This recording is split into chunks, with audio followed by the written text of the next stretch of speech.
शिव संहिता द्वितीय पटल। प्राणी के इस शरीर में सप्त द्वीप सहित सुमेरु है और नदी, समुद्र आदि पर्वत और क्षेत्र क्षेत्रपाल, ऋषि, मुनि और सब नक्षत्र, ग्रह, पुण्य तीर्थ और पीठ देवता आदि सब इसी शरीर में वर्तमान हैं। तात्पर्य यह है कि मनुष्य तीर्थों में स्नान दर्शन के हेतु भटकता फिरता है, परंतु इस शरीर में स्थित तीर्थ और देवता को नहीं जानता, न मन को शुद्ध करके उनके जानने में प्रयास करता है। सृष्टि के स्थिति संहार के कर्ता चंद्रमा और सूर्य इस शरीर में भ्रमण करते हैं और आकाश, वायु, अग्नि, जल, पृथ्वी अर्थात पांचों तत्व सर्वदा शरीर में वर्तमान रहते हैं। तात्पर्य यह है कि सब इसी शरीर में हैं, परंतु बिना गुरु की कृपा के दिख नहीं पड़ते। जो त्रैलोक्य में चराचर वस्तु है सो सब इसी शरीर में मेरु के आश्रय होके सर्वत्र अपने अपने व्यवहार को बरतते हैं। जो मनुष्य यह सब जानता है सो योगी है, इसमें संशय नहीं है। यह शरीर ब्रह्मांड संज्ञक है। जिस तरह संसार में सब देश और सुमेरु पर्वत हैं, उसी तरह शरीर में मेरु है। उसके ऊपर सुधाकर अर्थात चंद्रमा 8 कला से स्थित है। यही चंद्रमा रात्रि दिवस अधोमुख होके अमृत की वर्षा करते हैं। वह अमृत सूक्ष्म 2 भाग हो जाता है। सो मंदाकिनी के जल के समान देह के रक्षार्थ इड़ा जो वाम नाड़ी है, उसके रंध्र से सकल शरीर को पोषण करता है। वही सुधा किरण संयुक्त इड़ा नाड़ी की स्थिति वाम भाग में है और शुद्ध दूध के समान मेरु में चंद्रमा प्रसन्नता पूर्वक अपने मंडल से इड़ा के रंध्र मार्ग से आके देही का पोषण करते हैं। मेरुदंड के मूल में अर्थात नीचे 12 कला संयुक्त सूर्य स्थित हैं। दक्षिण पथ अर्थात पिंगला नाड़ी द्वारा प्रजापति स्वरूप की गति ऊपर को है। सूर्य अमृत धातु को अपने किरण शक्ति से ग्रास कर जाते हैं और वायुमंडल के साथ सब शरीर में भ्रमण करते हैं। यह सूर्य की अपर निर्वाण मूर्ति है, अर्थात पिंगला नाड़ी दक्षिण भाग में स्थित है। सूर्य सृष्टि संहार करता लग्न योग से नाड़ी द्वारा प्रवाह करते हैं। शरीर में बहुत नाड़ी हैं, परंतु उनमें प्रधान नाड़ी 3.5 लाख हैं। उनमें से मुख्य यह 14 नाड़ी हैं: सुषुम्ना, ईड़ा, पिंगला, गांधारी, हस्ती जिह्वा, कुहू, सरस्वती, पूषा, शंखिनी, पयस्विनी, वारुणा, अलंबुषा, विश्वोदरी तथा यशस्विनी। इन 14 में भी 3 नाड़ी प्रमुख हैं: ईड़ा, पिंगला, सुषुम्ना। इन 3 नाड़ियों में भी एक ही सुषुम्ना मुख्य है, इस कारण से कि परम पद की दाता है, योगी लोगों को हितकारी है। अन्य नाड़ी उसके आश्रय शरीर में रहती हैं।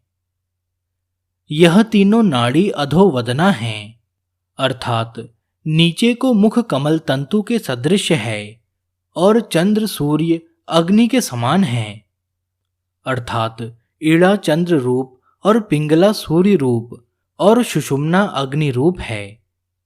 यह तीनों नाड़ी मेरुदंड के आश्रय स्थित हैं। उन तीनों नाड़ियों के मध्य में जो चित्रा नाड़ी है वह हमको प्रिय है।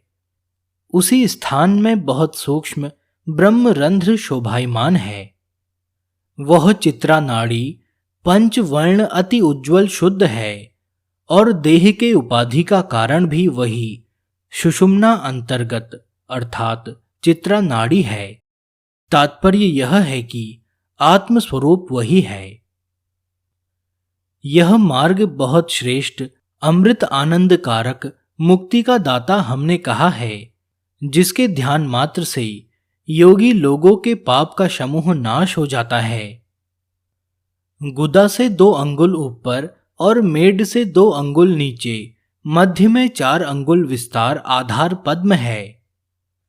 उस आधार पद्म के कर्णिका में अर्थात दंडी में त्रिकोणी योनि है।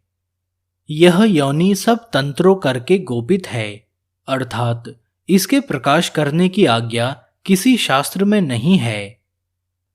उसी स्थान में कुंडलिनी देवता 3.5 हाथ कुटिला अर्थात तेड़ी, जिसकी प्रभा विद्युत के समान है, सुषुम्ना के मार्ग में स्थित है।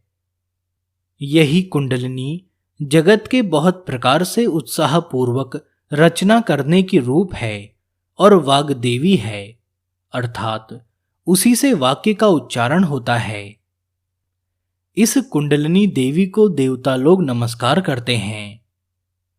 जो ईड़ा नाम नाड़ी वामभाग में है वह सुषुम्ना को आवृत करती हुई अर्थात उससे मिली हुई नासिका के दक्षिण द्वार को गई है।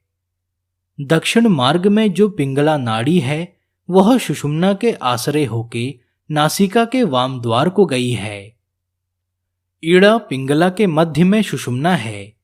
इस सुषुम्ना के 6 स्थान में 6 शक्ति हैं। इनके नाम यह है डाकिनी, हाकिनी, काकिनी, लाकिनी, राकिनी, शाकिनी, और इन्हीं 6 स्थानों में 6 पद्म हैं। उनके नाम यह हैं आधार, स्वाधिष्ठान, मणिपुर, अनाहत, विशुद्ध, आज्ञा। यह अपने ज्ञान से योगी लोग जानते हैं। सुषुम्ना के 5 स्थान हैं। उनके नाम बहुत हैं। प्रयोजन से शास्त्र करके जाना जाता है। और अन्य नाड़ी मूलाधार से उठी हैं और जिह्वा, मेढ, नेत्र, पादका, अंगुष्ठ, कर्ण, कुक्षी, कक्ष, हस्तांगुष्ठ, पायु, उपस्थ, इन सब अंगों में इनका अंत हुआ है, अर्थात मूलाधार से उत्पन्न होके अपने अपने स्थान में जाके निवृत्त हो गई हैं। इन्हीं नाड़ियों में से शाखा उपशाखा क्रम से 3.5 लक्ष नाड़ी उत्पन्न होके अपने अपने स्थान में स्थित हैं। यह सब भोगवहा नाड़ी वायु के संचार में दक्ष हैं। ओतप्रोत अर्थात संयोग वियोग से इस शरीर में व्याप्त हैं।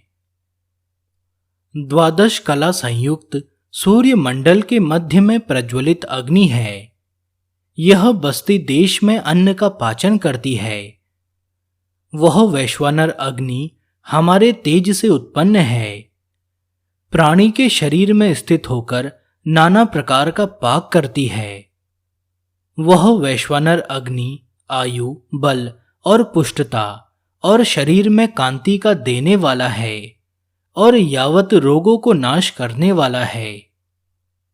इस वैश्वानर अग्नि को गुरु के शिक्षा पूर्वक प्रज्वलित करके नित्य उसमें अन्न का होम करे, अर्थात भोजन करे। यह शरीर ब्रह्मांड संज्ञक है। इसमें बहुत स्थान हैं। हमने प्रधान प्रधान स्थान कहे हैं। ये शास्त्र से जाने जाते हैं। बहुत प्रकार के स्थान और नाम उन स्थानों के हैं जो इस शरीर में वर्तमान हैं। उनके वर्णन करने को हम शक्य नहीं हैं, अर्थात बहुत विस्तार है।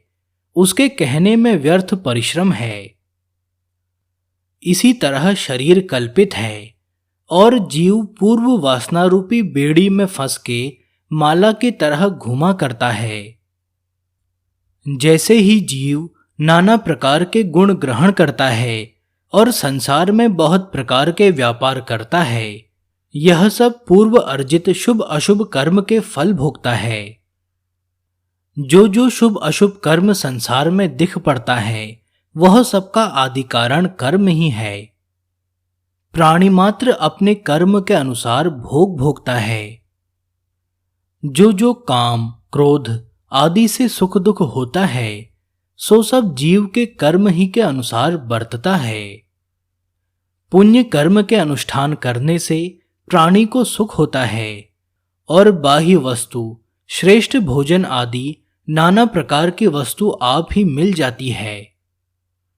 यह प्राणी अपने कर्म के बल से सुख या दुख भोगता है। जीव जब पाप में आसक्त होता है तब दुख भोगता है, फिर उसको सुख लाभ नहीं होता। जीव अपने कर्म के अनुसार सुख या दुख भोगता है, इसमें भिन्नता नहीं है, अर्थात कर्ता भोक्ता में भेद नहीं है। चैतन्य आत्मा जब मायोपहित होता है तब सब वस्तु उत्पन्न होता है। जैसा काल भोग के हेतु निश्चय रहता है, उसमें प्राणी नाना प्रकार से भोग भोगने के लिए उत्पन्न होता है। जैसे नेत्र के विकार के कारण से सीपी में चांदी का आरोप होता है, वैसे ही अपने कर्म के दोष से प्राणी ब्रह्म में मिथ्या जगत का आरोप करता है। वासना से भ्रम उत्पन्न होता है। जब तक वासना की जड़ नहीं जाती तब तक कदापि भ्रम दूर नहीं होता। इसी तरह जब ज्ञान उत्पन्न होता है तब कुछ नहीं रह जाता। इस हेतु से ज्ञान ही मोक्ष का साधन है। विशेष करके दृष्टि से साक्षात जो दिख पड़ता है वही साक्षात भ्रम का कारण है, अर्थात इसी साक्षात में मनुष्य फंसा है। माया के आवरण से बुद्धि आगे नहीं जाती और दूसरा कारण कुछ नहीं है, यह हम सत्य कहते हैं। यह साक्षात घटपट आदि का भ्रम ब्रह्म के प्रत्यक्ष होने से नाश होता है। बिना आत्मा के प्रत्यक्ष भय ब्रह्म संसार में नहीं है, यह भ्रम निवृत्त नहीं होता। यह मिथ्या संसार का ज्ञान आत्मा का विशेष दर्शन होने से निवृत्त होता है और किसी प्रकार इस अज्ञान की निवृत्ति नहीं होती। जैसे सीपी में चांदी का भ्रम बिना सीपी के निश्चय भय दूर नहीं होता। जब तक आत्मा का साक्षात्कार ज्ञान नहीं होता तब तक सब प्राणी संसार आदि नाना प्रकार के दिख पड़ते हैं। जो यह कर्म अर्जित शरीर है इससे निर्वाण अर्थात आत्मज्ञान का साधन होए तब इसका जन्म और स्थिति सुफल है, नहीं तो व्यर्थ है। तात्पर्य यह है कि जिस मनुष्य को आत्मज्ञान नहीं हुआ या इस विषय का उसने साधन नहीं किया, उसका जन्म केवल माता को दुख देने और पृथ्वी पर भार के हेतु हुआ। जैसी वासना जीव के संग रहती है वैसे ही प्राणी शुभ अशुभ कर्म भ्रम के वश होके करता है और उसी वासना से उत्पन्न और नाश होता रहता है। योग साधक यदि संसार से तरने की इच्छा करे तो यावत वर्णाश्रम का कर्म फल रहित करना उचित है। विषयासक्त पुरुष सुख और विषय की इच्छा में सर्वदा रहते हैं और पाप कर्म में ऐसे तत्पर रहते हैं कि वाक्य भी उनका परमार्थ विषय में रुद्ध रहता है, अर्थात मोक्ष का साधन तो बहुत दूर है परंतु परमार्थ की चर्चा से भी उनको ज्वर चढ़ता है। जब ज्ञानी आत्मा से आत्मा को देखे और सब वस्तु का अभाव जान पड़े तब कर्म को त्याग देने में कुछ दोष नहीं है, यह हमारा मत है। ऐसा श्री शिवजी जगन माता पार्वती जी से कहते हैं। ज्ञान में काम क्रोध आदि सकल पदार्थ लय हो जाते हैं, इसमें अन्यथा नहीं है। जब स्वयं तत्व अर्थात आत्मज्ञान प्रकाश होता है तब सब तत्वों का अभाव हो जाता है।